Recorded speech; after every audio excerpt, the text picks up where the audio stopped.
primeira coisa que eu quero entender de você é, você começou a ler a Bíblia com quantos anos? De onde veio, despertou esse desejo por pregar a palavra? Bíblico. Bem, eu prego desde os meus 3 anos de idade, né? Desde quando Deus ele fez a obra na minha vida, né? Meu testemunho. Então eu prego desde essa idade, né? A ler a Bíblia depois dos 5 anos de idade, quando foi eu me alfabetizei, né? Sempre quando eu ia pregar, né? Quando eu era menor, sempre tinha alguém que lia as páginas da Bíblia para mim, ou a minha mãe mesmo, em casa lia as páginas da Bíblia, e ali eu tinha uma base da história, estudava ali, e quando chegava no culto eu pregava, ministrava a palavra, né?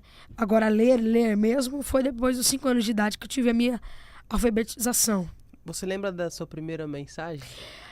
Como Foi a primeira vez que você foi pregar? Rapaz, confesso pra você que eu não lembro, mas eu creio que foi muitas mensagens. Deus já me deu centenas de milhares de mensagens. Eu não me lembro qual foi a primeira mensagem que eu preguei. Mas eu lembro que eu gostava de muitas histórias do Antigo Testamento, né? Eu sempre fui um fanático, um amante da Bíblia Sagrada, né? Uau, eu gosto muito das letras, eu gosto muito do estudo bíblico, porque eu acho que isso é fundamental. É o pão que você tem que comer para você poder se levantar, se fortalecer. Então, eu sempre fui um amante da Bíblia Sagrada. Mas a primeira mensagem eu não estou lembrado, mas tenho total certeza que foi uma benção. Ouvi você falando, Miguel, eu achei até muito interessante, né? Quando eu ouço você falar que a Bíblia, ela sempre foi uma prioridade para você, eu lembro muito daquele conhecido texto, né? Que ele diz basicamente assim, lâmpada para os meus pés é a tua palavra. E luz para o meu caminho. Qual é a importância da palavra na vida de um cristão? A importância da palavra de Deus na vida de qualquer cristão é a luz que ela proporciona. O mundo ela está em trevas. A própria Bíblia diz que o mundo jaz no maligno. Ou seja, o maligno é trevas, o maligno é escuridão, o maligno é breu. Então a Bíblia Sagrada, a luz das Escrituras, elas são luz para poder guiar a tantos caminhos. No meio de um mundo que tem tantas controvérsias, tantas pessoas que têm suas opiniões diferentes, suas crenças diferentes, suas fés diferentes, a Bíblia, ela guia o cristão para o céu. Porque no percurso da caminhada para o céu, há muitos obstáculos. O diabo levanta muitas pessoas para tirar do foco. Assim como em qualquer outra coisa. Assim como na vida profissional, assim como na vida financeira. Na vida financeira, quando você quer progredir na vida financeira, sempre vai ter obstáculos. Sempre vai ter aquilo que você enche os seus olhos agora, só que não é útil, não é necessário. E às vezes a vontade de ter bate mais alto e é onde você vai pro precipício. Assim também é na vida de um cristão. Uau. Quando você vai num caminho, você vai ver outras propostas. Você vai ver pratos, você vai ver mesas, você vai ver banquetes, você vai ver muita coisa que o diabo mesmo proporciona. A Bíblia, ela tem o seu principal foco de trazer a alusão e também trazer a única e verdadeira vontade que é a do nosso Senhor e Salvador Jesus Cristo. Ela permanece sendo assim, como a gente falou, ela permanece de fato sendo a luz para o caminho e ela segue sendo a lâmpada para os pés. Para os pés. Desse texto, o que você enxerga aí nessa fala de lâmpada para os meus pés? Os pés fala de caminhada, fala de andar. Você não chega em lugar nenhum se não for seus pés, se não for suas pernas. As mãos, elas fazem, mas os pés ele anda. Boa. Eu não consigo fazer. Boa. Eu posso fazer, mas para aquilo poder ser entregue, eu preciso andar. Então, às vezes, não é só fazer. Às vezes é ter a atitude de andar. Entendeu? Então, antes das lâmpadas estiver na mão, tem que estar nos pés. Porque, às vezes, tem pessoas que têm até a chave certa, mas não sabem qual que é a porta certa. Tá entendendo? Uau, tem pessoas que têm a chave certa, Mas não tem a porta certa. mas não sabem qual é a porta certa. Tem pessoas que ela sabe o que ela tem que fazer, mas ela não sabe para onde ela ir. Então há destinos que é a Bíblia que mostra. Tem coisas que você tem que saber o que fazer, mas tem coisas que é a Bíblia que tem que mostrar. Então é por isso que as lâmpadas têm que estar nos pés. Quem tem a palavra como lâmpada para os seus pés, de fato não anda em caminhos obscuros, não anda no escuro e não anda, acima de tudo, perdido. A gente pode dizer que isso é um fato? Com certeza. Com certeza. Com toda e convicção e certeza.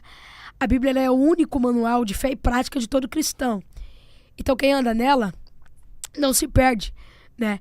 Quem anda nela... O salmista Davi vai dizer: eu guardei a tua palavra no meu coração, para mim não pecar contra ti.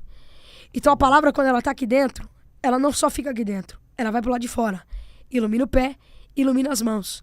Ou seja, a palavra de Deus, ela tem tanto efeito, Yang, que ela não só age por dentro, mas ela age por fora. Porque por dentro ela te transforma, mas por fora ela vai transformar alguém. Entende? Porque nem todos têm os olhos espirituais. Tem pessoas que vão ter o olho físico. Mas a palavra de Deus, ela é tão forte, ela é mais penetrante que uma espada de 2 gumes, que quem olha vê que a palavra de Deus, ela é a única e principal fonte que você consegue atrair a salvação sua e de quem te vê. Entende? Então a palavra de Deus, ela tem fundamental isso na vida de todo cristão. Por exemplo, pra você, falando assim da Bíblia, da palavra, qual é um personagem bíblico que mais chama a sua atenção? Qual é aquele personagem que você fala, cara, eu gosto muito de pregar sobre esse cara aqui por conta dessa especificidade dele? Qual é esse cara? Elias. Elias, por quê? Elias. Ele tem a sua identidade. Ele tem a sua autoridade como profeta do Senhor. Elias atribui a si a autoridade que Deus te deu. Uma coisa que eu disse há pouco tempo atrás e gerou até uma repercussão, é que Elias, ele foi o único profeta da Bíblia que falou sem Deus ter mandado ele falar. Por exemplo, a Bíblia diz que quando Israel está vivendo um período de idolatria, Elias se levanta, vai até Acabe e fala, nenhuma gota de água vai cair do céu, segundo a minha palavra. Que ousadia, né? Como que ele fala sem Deus ter mandado ele falar? E a palavra se cumpriu. Por quê? Ele fala a minha segunda palavra. Porque ele sabia que a primeira palavra era de Deus. Ele sabia que ele tinha crédito no céu. A melhor coisa de um cristão é quando ele tem convicção daquilo que ele fala. A melhor coisa de um cristão, Yang, é quando ele sabe que quando ele dobrar o joelho, Deus já assinou em cima. A melhor coisa de um cristão, Yang, é ele ter a convicção que Deus é com ele e ele é com Deus. Tem pessoas que às vezes ela não executa coisas porque ela não sabe se Deus está indo na frente. Tem pessoas que não executam lugares porque ela fala, o obstáculo. Ah, mas tem um obstáculo à frente. Elias tinha tanta certeza que ele fala, segundo a minha palavra. A Bíblia diz, Yang, falando sobre obstáculos na frente, a minha Bíblia diz que Deus, ele vai adiante de nós. Vamos lá. Uau. Deus, ele vai adiante. Ele endireita os caminhos tortos. Ele quebra a porta de bronze e ele despedaça os ferrolhos de ferro. Enquanto eu estou indo atrás, Deus está indo na frente. Isso que é forte. A Arca da Aliança, antes dela chegar em qualquer cidade, primeiro vai os levitas, tocando a música para chamar Deus. Ou seja, é Deus na frente e eu atrás. É Deus belejando na frente e eu atrás. Porque enquanto eu estou atrás e Deus está na frente, ele vai tirando os caminhos, ele vai quebrando as portas de bronze, ele vai despedaçando os ferrolhos de ferro. Então é melhor Deus na frente do que eu na frente. Uau! Porque tem coisas que eu consigo resolver. Mas tem coisas que só Deus pode fazer. É melhor Deus na frente do que eu. Isso apresenta um perfil ideal de um cristão, que é aquele que sempre ora antes de tomar qualquer decisão, sempre busca saber se a aprovação de Deus ela está baseada na decisão que ele vai tomar? Com certeza. Com certeza.